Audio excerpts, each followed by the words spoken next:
Oof, if Tina's getting stressed, I better get going. Okay, well, surprise, like I said, the people that are writing here, the suspense, there shouldn't really be any suspense. Look what number. It's getting even worse putting this up. So, number one, obviously, the end of the road. Some members of the family are wondering if we were ever going to get there. And this is the big symbol, which is the non-mover. I think a couple of times I've mentioned during the chart that there were three non-movers in the top 10, and they were the only ones. I don't know why I kept misleading you with that there were three. There were only two non-movers, and it was Eels at number 8. And then obviously we had this one. Let me just see. Oh, I've got somebody nagging me in messages now. Sonia's sending me a message saying announce. I like the fact that people are talking to me like verbally when they think they're on some sort of video chat. It's all the Zoom. It's this year. It's the 2020 Corona year. Everyone thinks there's a Zoom thing going on. 1994. You now get the bonus of Hazel joining in on this particular video. She's popping out from where she was. So the 90s take up number 2 and number 1. Let me see. I was just about to put the CD up, but Audrey says I'm quiet. Now it's good. Okay, good. It is, for those who are those who are surprised, those who don't know, it weren't around 10 years ago and 20 years ago. I can understand you getting a bit excited and not knowing who it is, but those around, this came into the chart as a new entry 20 years ago. Obviously that was the earliest it could come in, and it came in at number 3, and then it jumped up 2 places 10 years ago to number 1, and it has remained there. So it was number 1 10 years ago, and it's number 1 now, and it comes from this little gem, Henrik Goretzky. So after all that English and American or US artists with a sprinkling of Swedish, then we get a Pole. We get a Polish artist at number 1. Tina alluded to this when we were sat down listening to number 17. Wolfram said he was trying to work out while listening to it what reasons I had for picking it myself and why I picked it for him to present. And Tina sat and listened to this tune and said, "Oh, this reminds me of that one you play a lot that you love," and I thought she means Goretzky, but I'm not going to say anything because then I might give away. Eric has written something in the chat there about not remembering. You should remember that day. There were 2 very special days for this track. The first one was the 13th of November 2000, the day I turned 30. That was a party that I had in Burnley, England. I was working in Copenhagen, but I had a party in England, and I had several people there from different areas of the country and the world. In fact, I had Mickey from Sweden and Eva and Janne from Sweden, and I had different other people there. Tina wasn't there. She turned down that party. She didn't come over and visit me there. But Lucy was there. Simon was there. Aaron, who presented number 17, which you haven't seen because of the video going wrong, he was there. Greg and Sharon were there. Sue popped in. And Danny was there. Kelly was there. Reese was there. And basically I played the top 30 tracks spaced out over the day. I think we started off with some on the Saturday. Friday we'd gone out and just had fun, and then Saturday we'd started playing the top 30, and then we're going to watch a Burnley play football game, of course. Heather's asking if she was there. You were there as well, actually. Yes, you were quite young then. You were part of the. You upset me on the Sunday because we had the cheese and biscuits, where I chose my 30 favourite cheeses, but then I went to Tesco or Asda and bought quite a few different cheeses, and the cheese you liked the best, the only cheese you liked. Heather was 3. The only cheese Heather liked was a strawberry Stilton, which was actually disgusting. It was the one that we'd regretted we bought, and that was the only one she liked.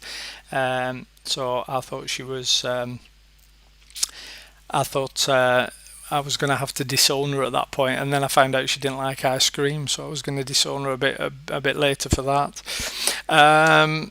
So Heather came. Heather was there at some point. I don't know if you were there for the whole thing, Heather, because this played later on, much later on. This was after the football, after the meal. I'd broken the chart up so that, and people were wondering why the top 3 needed to be long, which I can tell you why, is because my number 1 track of all time is actually called Symphony of Sorrowful Songs. And Heather's remembering the story from her journal that I wrote, so that's good. And the track length is 30 minutes and 7 seconds. It is easily the longest track on the top 50. So the idea was we were all having quite a lot of fun, and Danny and Mickey were going out and getting beers out of the bin. We had a bin full of water that was almost frozen, so all the beers went in there, and they were going out and getting that and doing lots of puppet shows and all kinds of things through the windows in the living room. Danny shouting out eels every 5 seconds because he thought they were going to have like 20 songs in the top 30. And then this came on and it all went quiet, and it was very it was powerful, because that's the same impact it had on me at university. Hazel, you can come out to me. You can come and sit with me. You can be part of my video. So what happened was that a friend at university, this is a friend that actually is responsible for getting me introduced to some music. So he was probably the person that was mainly influential in getting me interested in Tom Waits, and he also pushed me in the direction of this track. He tried disastrously to encourage me to change my mind about the Beatles. That never happened. But he was also a big Pink Floyd fan, so we talked quite a lot about them. And he was one of the ones that pushed a little bit for Bob Dylan. So it was me going back to his place one day with somebody else, can't remember who that was now, and we just sat there in his room, and he put this on. He said, I just heard this a few weeks ago, and it's had a bit of an impact, obviously because it came out when we were at university. So in my first year actually, but I think I've got a feeling he played it in the second year. And we just sat there in the same way for the 30th. We were just completely blown away. We just sat there in silence and just listened, and we got taken in by all of it. And then, like I said, 5 years later, it appeared in my top 30, and that was the same effect. Very powerful. Hello there. Very powerful, with lots of people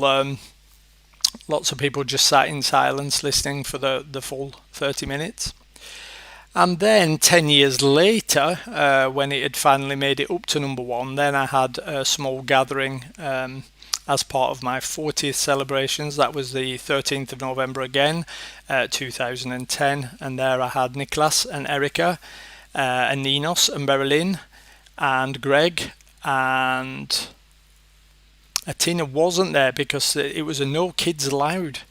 Hazel wasn't even born, and Audrey was only 2 years old, so I didn't want them being a pain and disrupting the important top 40 chart. So they actually went to visit Maria in Linköping that day, and then came back for the big party where I had a few more people there. But I remember Per was there, Eriksson, I can't remember if Pebberleen was there, Mickey was there, and again it had the same impact.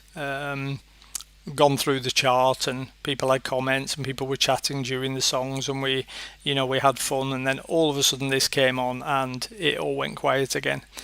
It does have that much of an impact. It breaks away. It definitely sticks in with the melancholy aspect of what I like about music, with the fact that it's called Symphony of Sorrowful Songs, Symphony number 3. But at the same time, it's not really the sort of melancholy that usually falls into place, which is the melancholy in terms of relationship breakup. I never did work out that how many of those are in the chart, but I'd say there's a lot. This one is actually a much more tragic and disturbing message. You might be able to guess based on the fact that it's a Polish composer, contemporary music, but it's actually regards the Holocaust. So obviously it's a very tough topic. There are lyrics, but they're not sung in English, so you won't be able to pick up what's going on from that. But you should really be able to pick up what's going on from the music itself. It feels tough. My idea was that I would put it on, and we would those that are here would kind of listen to it together. I know it works in a little bit of a different way, that based on the impact it would have had if I'd have had a few people sat in the same room as me. I think it's going to be tough for me to listen to it today, because it's one of those tracks that I usually, even though I can play it whenever, I usually play it when I'm having a bit of a tough period, because it's almost like that case of it's like I want to immerse myself a little bit in it. It's going back to my love of John Keats' his philosophy on the way to experience life at the best is when things are very positive. You should experience that to the full and really get everything out of that moment you can. But at the same time, when something negative happens, you have to let that come in as well, and you have to immerse yourself in that. It's again back to the I won't deny the pain. And so this one is a case of when I'm not feeling the best, I can put it on, and when I do that, I usually feel a whole lot worse during and directly after. But the result is that I then feel quite a bit better several hours later or a day after. And what's tough about this year is that normally when I play it, I'm surrounded by friends who have come along to share this ride with me, and we're all there together, and we've all experienced it together, and that feels enough.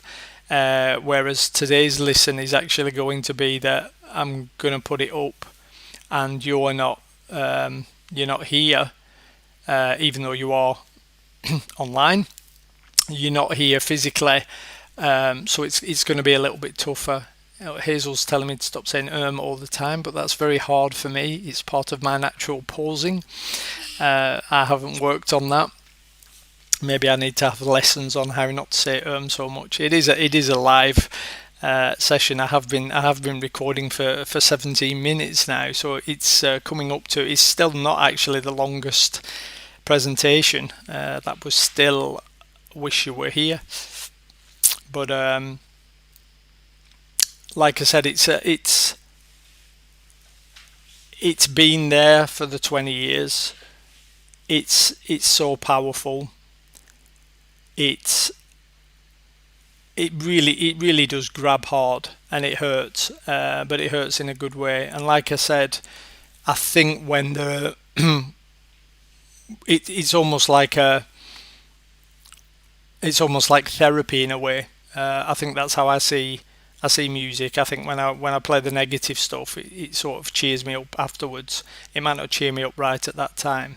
And I think the interesting thing as well is that even though it's been quite a tough year with lots of things going on, I don't think I've actually played this track this year. It wouldn't surprise me. I may have played it on Spotify a couple of times, but I haven't played my CD. And one of the tricky things about this is the version for me now, is that obviously with classical pieces it's different orchestras. This is the Warsaw Philharmonic Orchestra, but there's lots of different orchestras that play this particular track. I know Sonia's online somewhere. I'm wondering if Sonia's actually played this in the Norrköping Symphony Orchestra. It'd be a shame if they have and I've missed it, but I haven't heard anything about that. So this feels like this is the one I have to play. So when I go on Spotify, it doesn't usually have this particular version. So I'm gonna get Hazel to go and put it on right now for me, so I don't have to leave the. If you press eject on the CD player, it's the button nearest the middle. Go this way. And again, another one. Yep, press that. And then when it comes, take that CD out, put it on top of that box there, and then put our CD in. Oh, Friedrich's on as well. No, you haven't played it. No, I was going to say if you had and I'd missed it, I'd be a little bit stressed out about that. So, well, it's got started now. It's very quiet in the beginning, so don't turn it up too much, Hazel, because no, you need to turn that down a bit. That's very loud when it kicks in. So let's get back to the streaming here. I disappeared then. So Hazel, my assistant, has put it on. I don't know if you can hear it. Let me know. Actually, Hazel, if you turn it up a bit.